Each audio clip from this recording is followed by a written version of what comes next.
chers compatriotes. Bonsoir. Manambo Kambote Nadino.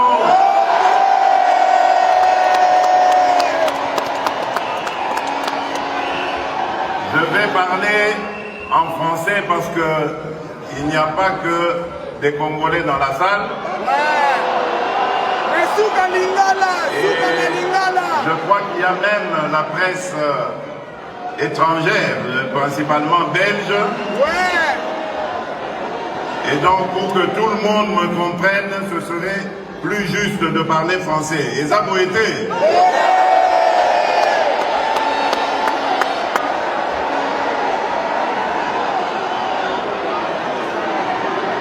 Mesdames et messieurs, chers compatriotes, le 26 novembre 2018, j'avais pris deux engagements. Le premier engagement, en tant que président de l'UDPS,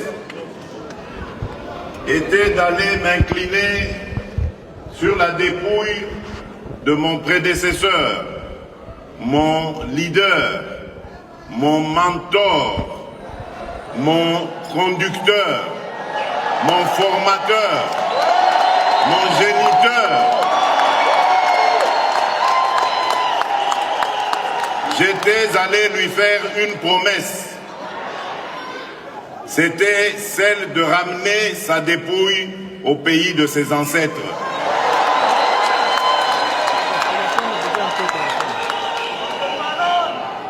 Ma deuxième promesse, je vous l'avais faite à vous, chers compatriotes. Vous qui m'avez vu naître politiquement, parce que c'est ici que j'ai aiguisé mes dents politiques. C'est dans ce pays que j'ai pris mes premières fonctions politiques à la cellule de l'UDPS Leuven. C'est dans ce pays que j'ai accru ma capacité à développer la diplomatie de mon parti. Et donc c'est dans ce pays que j'avais fait la promesse à vous, mes frères, mes sœurs, de vous ramener la victoire.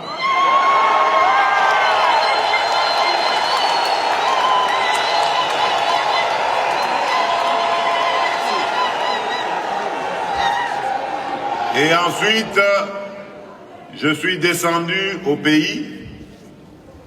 Vous connaissez la suite. Nous avons fait une campagne, dite campagne du pauvre, avec très peu de moyens, mais nous avons pu, grâce à Dieu, sillonner beaucoup de partis de la République.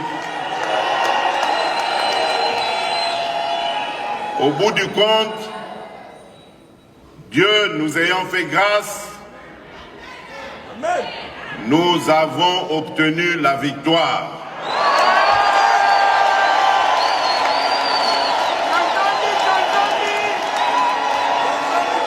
Et donc, il n'était que normal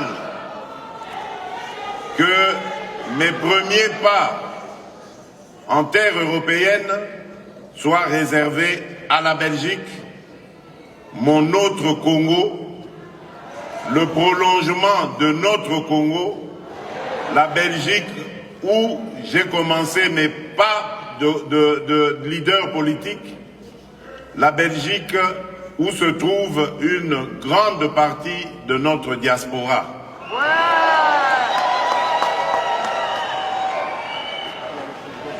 Et donc je suis là d'abord pour vous remercier de vos prières, parce que je sais que beaucoup, Batiaki Mabolongo Nassé,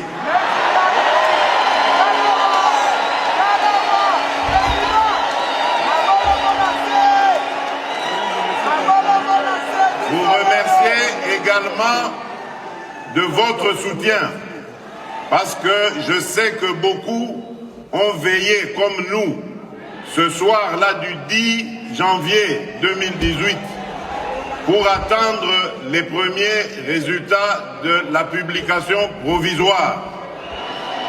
Et ensuite, 10 jours après, pour attendre les résultats de la publication définitive par la Cour constitutionnelle. Je tiens à vous remercier chaleureusement. Merci. Et donc, on vous remercie.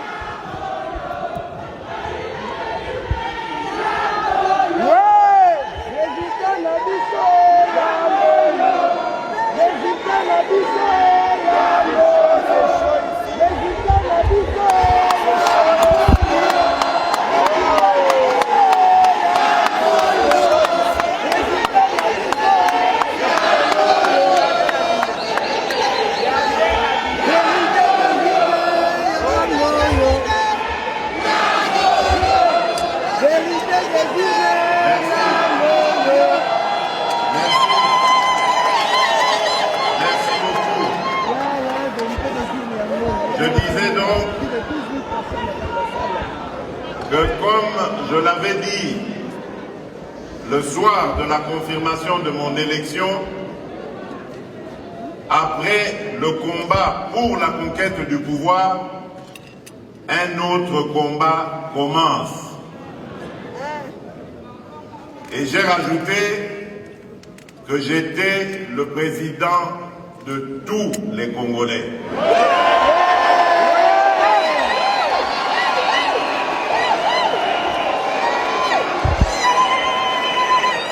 J'étais le président des Congolais qui m'ont élu et également de ceux qui ne m'ont pas, qui n'ont pas voté pour moi. Et donc, à partir de ce moment-là, j'ai lancé un appel à l'unité des Congolais. Parce qu'un autre combat commence, comme je l'ai dit, le combat pour la reconstruction de notre pays. Amen. Et croyez-moi, chers compatriotes, peu importe le temps que vous prendrez pour rentrer au pays, sachez toutes et tous, là où vous êtes et dans ce que vous faites, il y aura toujours une place pour chacun d'entre vous chez nous.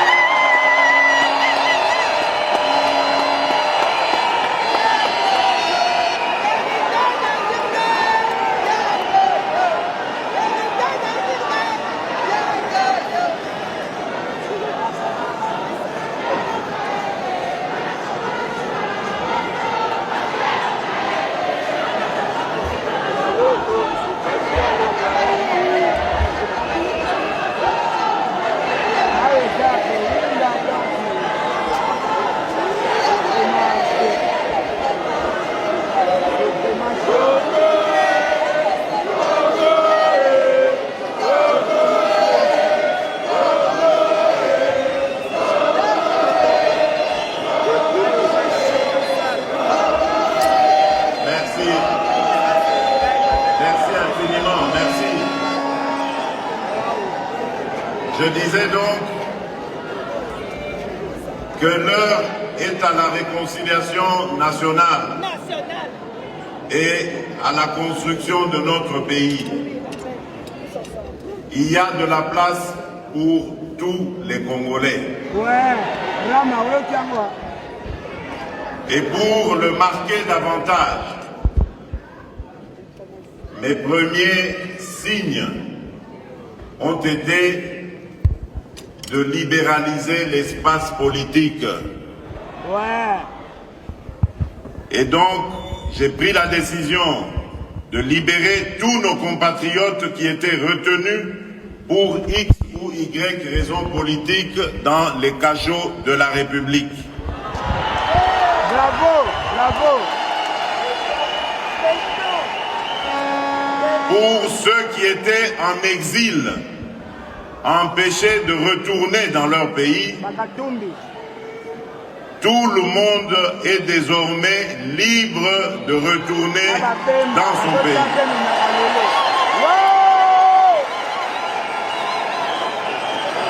Aujourd'hui, il n'y a plus de raison désormais à prétendre craindre le pouvoir qui est en place. Mais je ne demande pas à revenir incessamment parce que je connais les réalités de la vie à l'extérieur du pays, surtout ici en Belgique. Je connais les engagements professionnels, ce que cela signifie, et je sais que la réinsertion sociale, lorsque surtout on est à la tête d'une famille nombreuse, n'est pas assez facile. Donc prenez votre temps, chers compatriotes, mais n'oubliez pas de rentrer dans votre pays.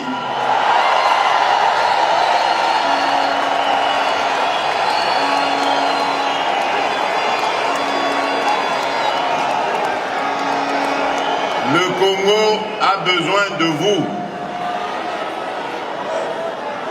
Nous avons plusieurs chantiers en construction.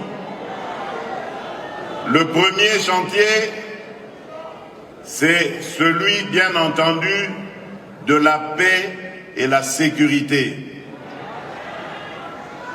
Tant qu'un seul de nos compatriotes souffrira de manque de paix et de sécurité, je ne me sentirai jamais à l'aise. Merci. Béton! Nous sommes en train de tout mettre en œuvre. Aujourd'hui, notre armée est déployée en Ituri et dans le nord Kivu principalement, dans le but d'éradiquer complètement toutes ces poches de violence, une violence d'ailleurs inhumaine et gratuite qui est administrée injustement sur nos compatriotes vivant dans ces contrées. Je n'abandonnerai pas ce combat tant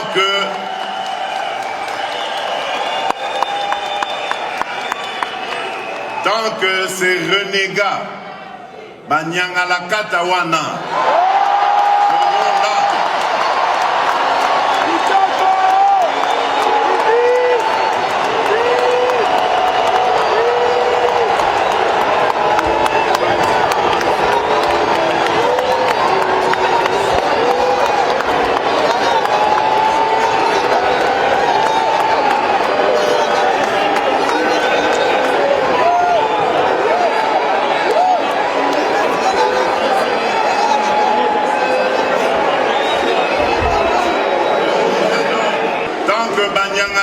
seront là.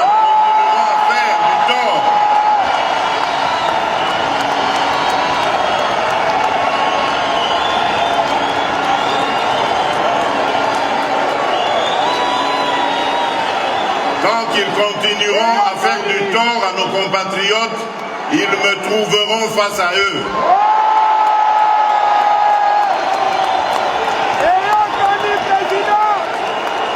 Mon objectif, c'est la paix et je prends le serment ici de ramener la paix totale dans notre pays.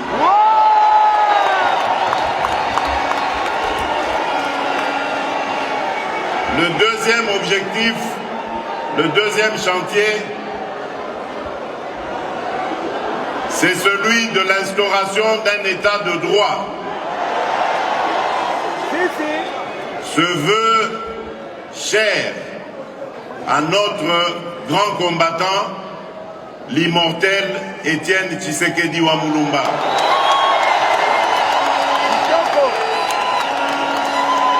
Nous avons le devoir de continuer ce combat jusqu'à l'instauration d'un état de droit dans notre pays. Et cet état de droit doit être soutenu par une justice plus juste.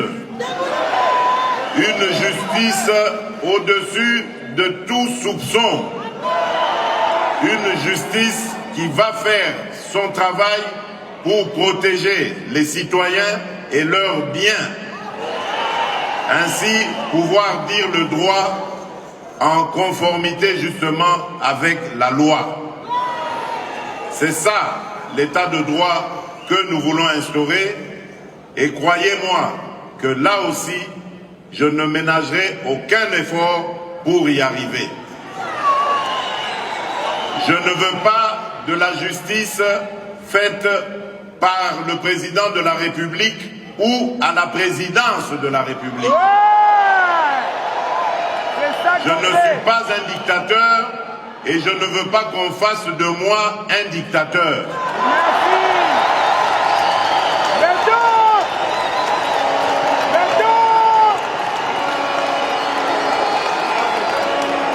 Bien parlé, monsieur le président. Merci.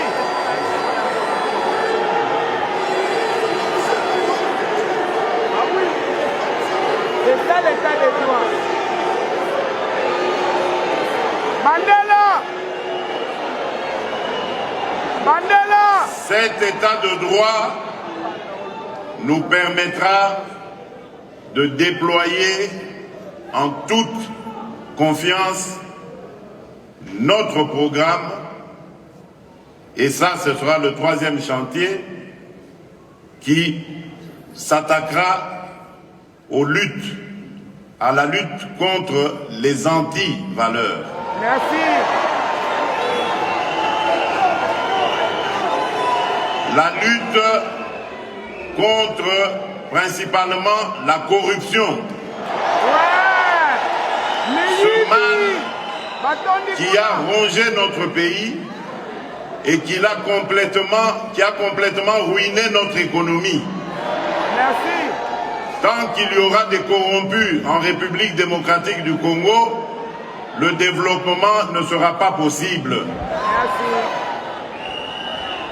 Les Congolais doivent comprendre que nous devons rejeter ces pratiques et nous consacrer réellement à la bonne gouvernance en usant comme il se doit de nos potentialités et ainsi pouvoir accroître notre richesse et par là mieux la redistribuer afin de réussir la lutte que nous avons engagée contre la pauvreté. Merci. Et d'ailleurs, à ce sujet, j'ai même un conseiller spécial chargé justement de m'aider à lutter contre la pauvreté. Merci. Dans les jours qui viennent, nous proposerons aux Congolais notre programme de lutte contre la pauvreté et vous verrez combien il est ambitieux et porteur d'espoir. Merci. L'autre chantier qui est déjà aussi en cours, c'est celui de l'éducation. Depuis le 2 septembre de cette année, dans l'enseignement fondamental, il y a désormais la gratuité.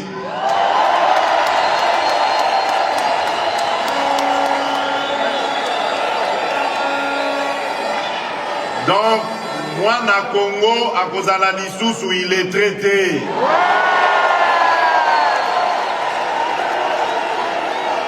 Pour akoye kolakotanga pe kokoma ofele.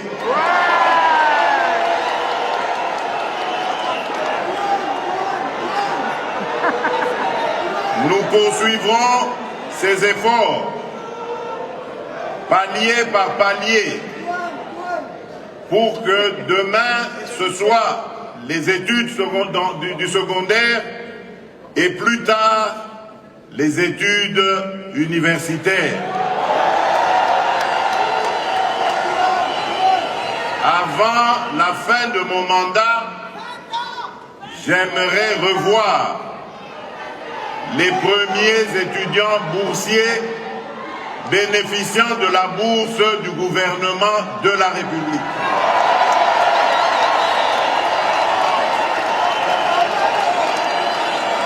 Oui, cela est possible et nous l'avons démontré avec le peu d'argent que nous avons trouvé dans les caisses du Trésor public.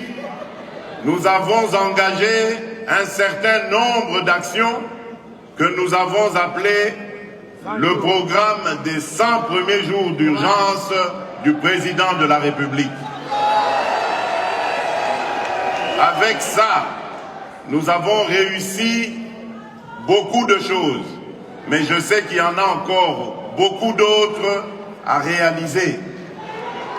Mais nous avons remis en état plusieurs routes, nous en avons construit d'autres, nous avons construit des ponts, nous avons désengorgé des territoires entiers, nous avons restauré des écoles, nous avons construit des écoles, nous avons restauré des hôpitaux, nous avons construit des hôpitaux, bref, nous avons fait beaucoup de choses avec peu de moyens.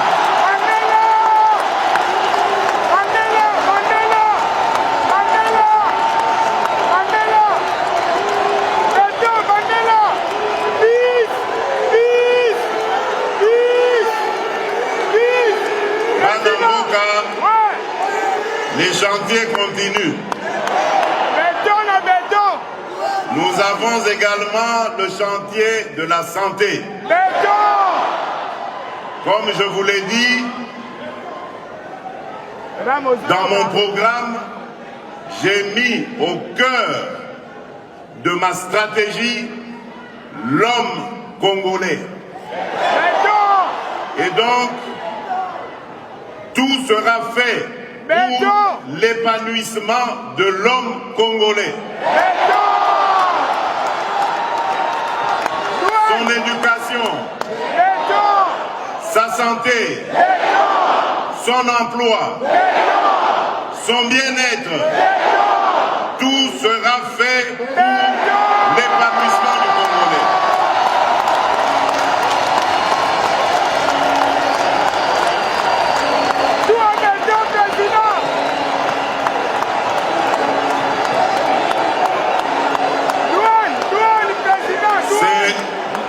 Après avoir obtenu l'épanouissement du Congolais, que nous pourrons être sûrs maintenant de développer notre pays. En même temps, nous nous attaquons au chantier des infrastructures. Vous savez que notre pays est en grand déficit de routes, de ponts, de voies ferrées et fluviales. Nous avons depuis quelque temps entrepris des contacts en tout genre. C'est ce qui explique d'ailleurs les nombreux déplacements que j'effectue avec des investisseurs dans plusieurs domaines pour qu'ils viennent nous aider à reconstruire notre pays. Nous avons d'énormes projets qui vont transformer la République démocratique du Congo en pays développé.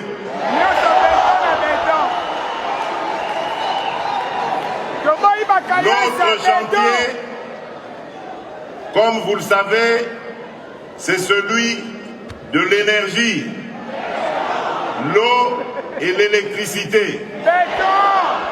Aujourd'hui, chers compatriotes, il y a moins de 10% de notre population qui a accès à l'eau et à l'électricité. Nous avons, depuis que nous sommes là, financé, grâce au peu que nous avons trouvé dans les caisses du Trésor, des projets de construction de puits pour l'adduction d'eau potable. Nous avons également investi dans les chantiers de réhabilitation des cabines électriques, des câbles électriques, et nous allons petit à petit avec les investisseurs qui vont arriver, construire des micro-barrages qui vont nous permettre de développer les coins les plus reculés de la République. Merci.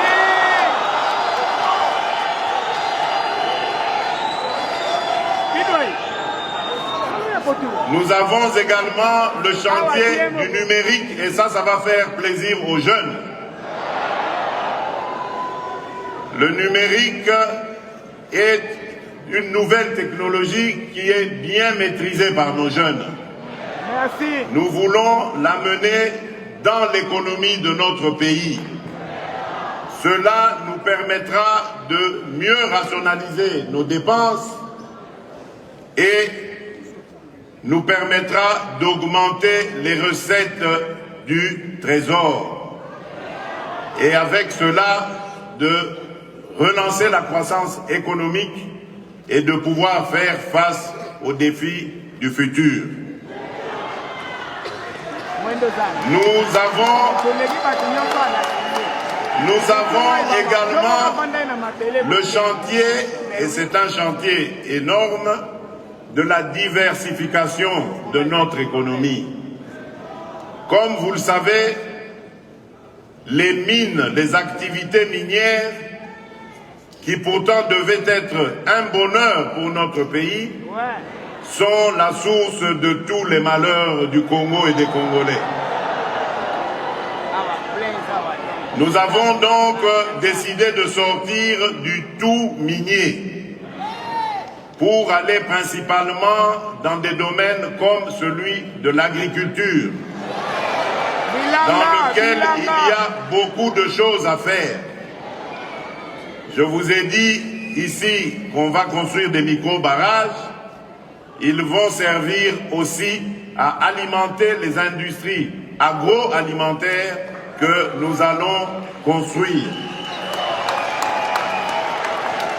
Nous aurons le mérite au moins de transformer ce que nous allons produire, de le distribuer à la consommation nationale et s'il y a de l'excédent, de l'envoyer même en exportation à l'extérieur. Le Congo regorge de 80 millions d'hectares de terres arables, avec à peu près la moitié en terres irrigables. Donc nous n'avons même pas besoin d'engrais. Et avec ces étendues, nous pouvons nourrir plus de 2 milliards d'humains. Donc le Congo va être une terre d'espoir pour beaucoup d'Africains. Et même au-delà de l'Afrique. Merci. Donc nous sommes sur le chantier de l'agriculture qui est un véritable Eldorado. Et ainsi, le sol congolais pourra enfin prendre sa revanche sur le sous-sol. Merci. Lequel sous-sol nous n'allons pas abandonner. C'est vrai que les mines nous ont causé beaucoup de malheurs, mais c'est surtout parce qu'il n'y avait aucune organisation sérieuse dans ce secteur. Ou plutôt, s'il y avait une organisation, on n'en avait pas tenu compte, on a préféré ruiner l'économie minière. Et donc nous allons remettre de l'ordre en nous conformant aux lois en vigueur, en rassemblant les creuseurs que beaucoup de traders utilisent à tort pour faire du mal au cours de nos matières précieuses. Et donc, nous remettrons de l'ordre, comme c'est stratégique, je préfère me réserver et ne pas donner ici la stratégie que nous utiliserons, mais ce qui est certain, c'est que nous allons nous réapproprier l'initiative de la vente et de la rente de nos propres minerais. que tout simplement, nous allons travailler sur la valeur ajoutée à y donner. J'en ai assez que les mines congolaises, la terre congolaise ne servent que de terre d'extraction. Maintenant, il est temps aussi que ce soit une terre de transformation. Nous allons transformer nos matières premières, leur rajouter de la valeur et accroître notre économie par ce fait. Voilà, mesdames et messieurs, chers compatriotes, voilà brossé en quelques mots les ambitions de celui qui est votre fils, votre frère, votre père, votre ami, votre compatriote. C'est l'ambition qui m'anime. Je l'ai promis et comme vous le savez, je ne suis pas homme à promettre en vain, je le réaliserai. Merci. Je l'ai dit, je veux rendre aux Congolaises et aux Congolais leur dignité, leur fierté, leur bonheur, leur joie de vivre dans un Congo uni, fort et prospère. Bobo Sanate, Papa Lobaki, le peuple d'abord. Je vous remercie.